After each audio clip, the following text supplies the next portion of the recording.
Hi guys, so magandang araw sa inyong lahat. So meron ako ipapapanood sa inyo na video regarding dun sa trending issue ni Boy AC Garage na sinabi nung mismong mekaniko na talagang nag-hit hard sa akin. Simple lang yung statement niya pero relate na relate ako mga bossing. Bakit? Kasi sa kaalaman po ng lahat, alam din po to ng mga talagang nakasuporta sa akin tsaka nanonood sa vlogs ko mga bossing na ako nag-a-assist din po ng mga bumibili ng second hand cars. Actually, dun nga rin po ako medyo nakilala kasi marami na po akong client na nakabili ng second hand cars sa tulong po natin. So yung pinagdaanan ni Manong talagang pinagdadaanan din po natin. So eto mga boss, simple lang yung statement niya pero talagang anlaki po nung impact. Panoorin niyo po tong video na to. Kaano niya po ba kayo? Samantalang yan, oh. Kasama po ba kayo dito? Kasama ba siya dito nung binili yan? Hindi nga nakasama. Oo po, oo. Ay, kung kasama ko, hindi ko pinabayaran. Oo nga boss, Guys, diba? Simple lang yung sinabi ni Manong. Kung kasama lang ako, hindi ko pinabayaran yan. Maaari yung iba sa inyo mga boss is hindi narinig or hindi na pinansin yung sinabi na yun ni Manong. Pero para po sa mga kagaya ko mga boss, malaki po ang ibig sabihin ng salitang binitawan na yun ni Manong. Nakita nyo yung pinagdaanan niya mga bossing, diba? So, napahiya siya, binidyo-bidyohan siya, medyo nakutya siya dun sa video, which is in reality mga boss, yun din po yung pinagdadaanan ng mga kagaya namin. Tanungin nyo po yung mga kakilala ko rin ng mga nagka-car buying assistance. Ako, si LA car buying assistance, pati yung mga mechanic niya, si 14 East, sino pa ba? Si Sir Pads, pati yung isang bagong kakilala ko si R&R. And also yung mga nagka-car buying assistance po, paki-comment po dyan sa baba kung ano yung mga pinagdaanan nyo. Alam nyo ba mga bossing na at the end of the day, ang goal lang naman namin na mga nag-a-assist sa inyo is makakuha po kayo ng maayos na unit. Pero ang kapalit po nun mga bossing is yan, napapahiya po kami, may mga taong nagagalit sa amin. And alam nyo po ba mga boss kung bakit tumigil-tigil na rin ako or naglalaylo na rin ako sa pagka-car buying assistance? Kasi nga po dumarating na rin po sa punto mga bossing na pinagbabantaan na rin po kami ng mga sellers. Ayan, so may mga may mga death threats na po. Syempre may mga sellers po kasi mga bossing na hindi nila natatanggap yung checking namin. Expected nila, lalong-lalo na mga bossing, yung mga buyers kasi may mga buyers po kasi mga bossing na masyadong excited. Bago pa sila magpa-check, nagre-reserve na. Okay? So ngayon, si seller, mga bossing is uy, ano na to, sale na to, done deal na to, nag-reserve na, gustong gusto na niya yung unit. Kailangan na lang ma-check ng mekaniko. Pag na-check ng mekaniko, okay, release na. Ang problema mga bossing, nakapag-reserve si buyer, tapos pag na-check namin, ay may supply pala. Magba-back out ngayon si seller, si buyer. So ngayon mga bossing, ang mangyayari, galit ngayon sa amin si seller. Doon sa mga sellers na nahuhuli natin mga bossing na alam naman namin mga bossing, sa totoo lang maraming sellers po ngayon ang hindi na honest. Okay, maraming sellers po dyan talaga ang gumagawa na po ng kalokohan. Ibig sabihin mga boss, parang nasa negosyo na nila mga boss yung manloko, kasi nagbebenta po sila ng bangga, nagbebenta po sila ng nabaha, nagbebenta po sila ng pinipitik yung odo mga boss para magmukhang sariwa yung unit.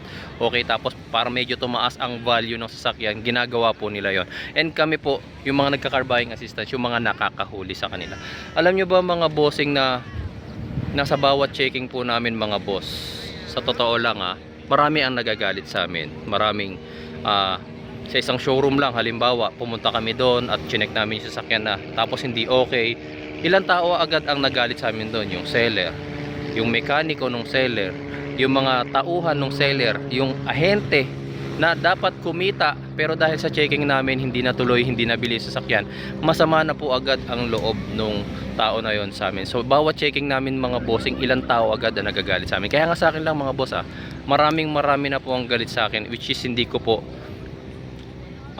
maiwasan, kasi ganun po talaga kumbaga ito yung pinili naming trabaho mga boss. Sa totoo lang mga boss, yung kinikita po namin sa pagka-car buying assistance is maliit na halaga lang po. Okay, ang mga sellers na yan mga bossing, magkano ba ang kinikita nila? 5 digits, 6 digits. Okay, depende, pag mas mahal ang sasakyan, 5 digits to 6 digits ang kinikita nila. Pero kami maliit na porsyento lang po ang mga kinikita namin mga bossing. Pero ito po ang lagi naming sinasabi dyan, kailangan po namin maging honest sa mga clients namin. Unang-una kasi nagtiwala sila sa amin. Pangalawa, kapag ka po ang chinek namin na sasakyan mga bossing is merong problema, okay, merong problema, Sino po ang unang tatawagan ng buyer? Kayo po ba? Yung mga sellers po ba na kumita ng 6 digit?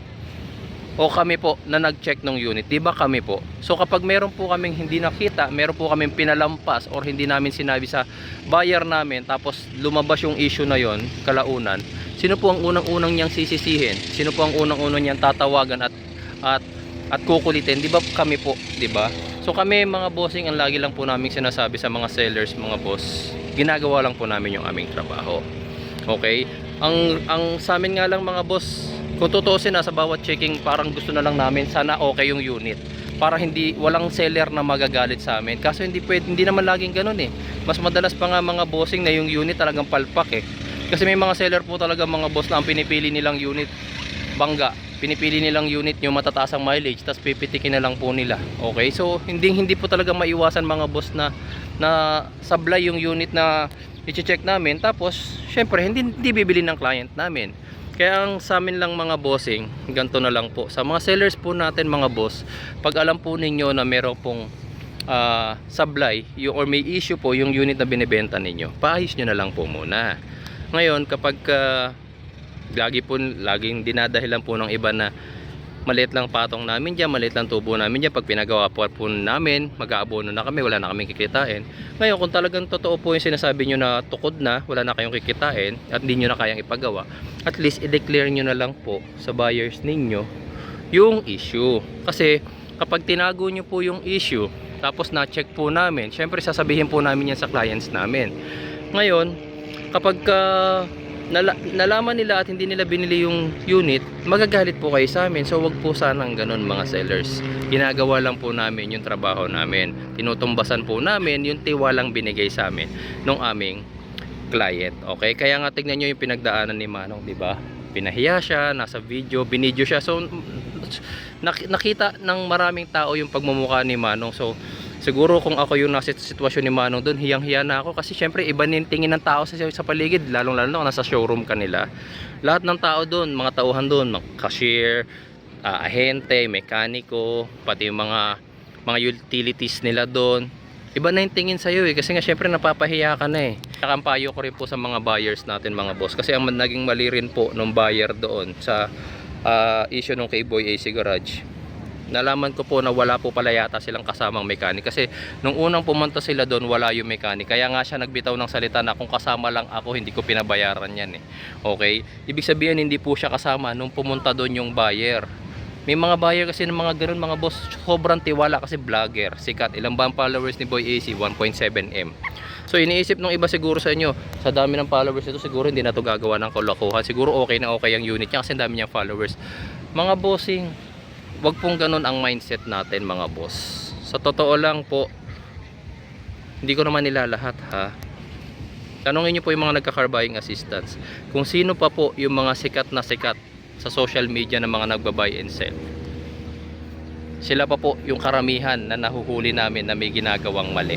Okay, hindi ko nila lahat ha. So hindi na rin po ako magpapangalan. Okay? Pero sa checking namin ako na lang sa experience ko na lang mga boss, kung sino pa yung mga maliliit na buy and sell, kung sino pa yung mga kukonti lang ang units, kung sino pa yung mga 2, 3 lang ang units tapos hindi kilala, sila pa yung mga mas maaayos ang unit talaga. Sila pa yung mas mga honest. Sa totoo lang mga boss. Okay? Pero yung wag niyo po maging basehan mga boss na ay vlogger to, marami tong followers, hindi to manloloko. Mga boss, wag pong ganun. Pag bibili po kayo ng second hand mga boss, tandaan po ninyo, hard earned money nyo po yan. Magsama po kayo ng mekaniko bago po kayo bumili. Magsama po kayo ng mekaniko bago po kayo mag-reserve mga boss. Unahin po muna ninyo na ipa-check sa mekaniko yung unit bago po kayo makipag-deal, bago po kayo mag-reserve. Okay? Kasi pagka nakita nyo naman po, may in-upload na video si Boy AC nung nabenta yung Adventure. Ang saya, 'di ba? Ang saya, ang ganda ng usapan, ang joyful ng video. Pero yung sumunod na video parang puro hateful na, puro galit na.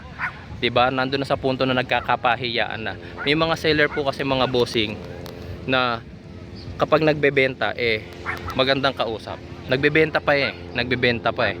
Kumbaga inaano pa kayo, sinusuyo pa kayo. Pero kapag ka nakabenta na sila, doon na po lalabas yung totoo nilang ugali. Bawal na ang refund, bawal na ang sole, kasi kahit may issue pa yan, ang ipanangalandakan po nila sa inyo is as is where is po ang patakaran po natin dyan. Hindi po kami nagre-refund kasi as is where is po tayo dyan. Ang sakit po nun mga bossing kasi hard earned money nyo po yun. Kaya bilin na bilin po namin mga boss, huwag nyo po kayo magtipid sa pagkuha ng mekaniko.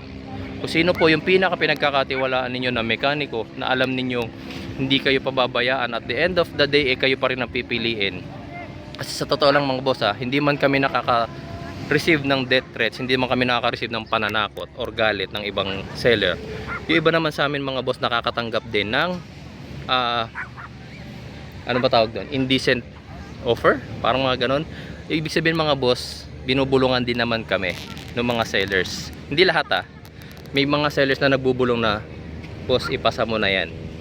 Doblehin ko yung binayad sa iyo nung client mo. Boss ipasa mo na yan, may 20 mil ka sa akin. Boss ipasa mo na yan, may 50 mil ka sa akin. Depende kung anong unit yung binebenta nila. Mas mahal na unit, mas mataas ang offer sa iyo, ipasa mo lang. Pero kami mga boss, hindi po kami nagpapasilaw sa ganun. Mas pinapriority po namin mga bossing is yung tiwala ninyo sa amin. Mas mahalaga po sa amin mga bossing na makakuha kayo ng maayos na unit kaysa sa kita. Kaya kami mga boss, konting appreciation lang, masayang masaya na kami.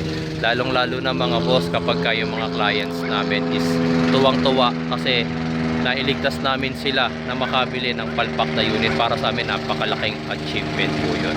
So sana po itong issue ni Boy AC Garage is maging lesson po sa ating lahat. Hindi lang sa mga buyers, hindi lang sa mga sellers, pati sa mga mechanic at sa lahat po ng involved sa car industry natin mga bossing. Mas maganda po maging honest na lang po tayo sa mga binibenta natin. Sa mga buyers naman po, maging maingat po kayo sa inyo pong mga ipinundar na pera, hindi po pinupulot ang pera. Sa mga kapwa po natin mechanic dyan mga bossing, iba-iba man po yung ating mga expertise, iba-iba man po yung pamamaraan natin kung paano po tayo natuto. Irespeto po natin yung isa't isa. Hindi porket titulado ka, lalaitin mo na yung hindi titulado na natuto lang sa experience. Hindi porket may-ari ka ng shop, hindi porket kilala ka sa automotive industry kasi ang dami mo nang kaya mong gawin ang lahat ng sasakyan, tapos lalaitin mo yung isang baguhan or lalaitin mo yung isang walang pinag-aralan na mechanic pero nag-share ng mga tutorial videos. Wag ganun mga boss, pare-pareho po tayo na nagsimula sa wala. Pare-pareho po tayong pinanganak na walang alam sa mundong to. Iba-iba lang po yung pinagdaanan natin kung paano po natin natutunan kung ano man po yung meron tayo. Okay? Maraming salamat po sa inyong lahat.